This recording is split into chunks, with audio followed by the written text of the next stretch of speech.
Je possède un peu plus d'une vingtaine de guitares. J'en ai déjà eu plus, j'en ai vendu plusieurs, j'en ai acheté, vendu. Je me rappelle d'avoir vu, je pense que c'était Michel Rivard à la télé ou Paul Piché. Puis je regardais les musiciens qui jouaient avec, puis je trouvais que ça avait l'air de fun. Hey, je veux faire ça dans ma vie.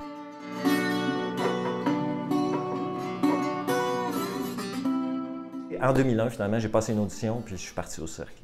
Je trouvais que c'était une belle façon de voyager de par le monde tout en faisant de la musique. C'était un peu un rêve, en fait, là, depuis le conservatoire de musique. Le cirque m'a permis de rencontrer des gens, d'être en contact avec des fabricants.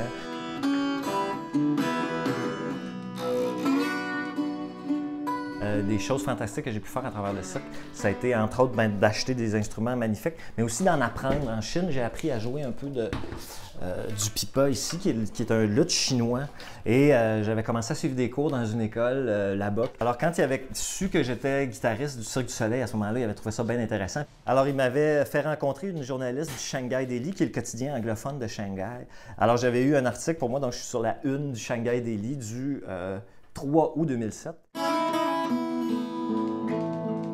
Celle-là, c'est vraiment ma guitare particulière. C'est une Martin modèle 217 1922. Alors, et cette guitare-là, je l'ai achetée au Japon. C'est mon ami Daisuke Akino qui me l'a vendue. Et je peux dire que cette guitare-là a changé ma vie.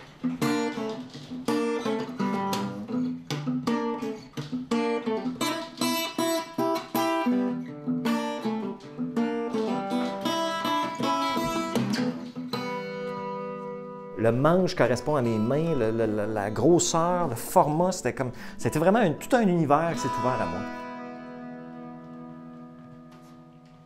Donc, il y a celle-là aussi qui est intéressante, une guitare électrique. Celle-là a été faite par un luthier de Mexico City qui s'appelle Paul Ortiz.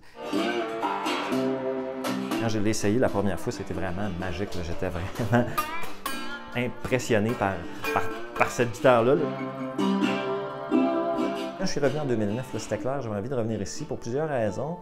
D'abord, j'avais envie d'écrire, j'avais envie de composer, de faire de la musique un peu pour moi. J'ai eu la possibilité récemment de faire un spectacle là, produit par le Théâtre du Bic.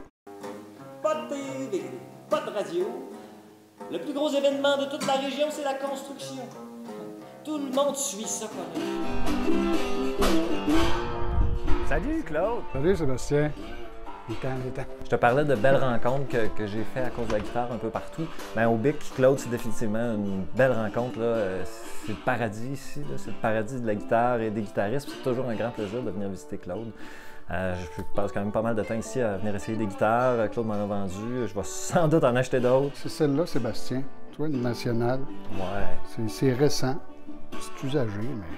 Ah ouais, c'est drôle le fini. J'ai jamais vu ça un fini en métal comme ça. Je joue de la guitare naturellement, mais j'ai pas un grand talent, mais j'ai beaucoup d'amour pour l'instrument. Tellement que, ben, vous voyez de quoi je m'entoure, c'est vraiment un amour de l'objet surtout. Mais quoi de mieux que de l'entendre jouer par un virtuose? Puis dans ce sens-là, quand arrive Sébastien à la maison ou d'autres personnes qui viennent me visiter, pour moi, c'est comme le bonheur total d'entendre vibrer tout ça. Ouais, c'est comme cru. Ouais, crispy. La beauté avec les guitares, c'est qu'il y en a tout le temps plus. Il y en a tout le temps des nouvelles qu'on connaît pas, qu'on n'a pas essayé. Il y en a toujours une nouvelle à acheter. Puis le meilleur, c'est qu'elles sont pas jalouses.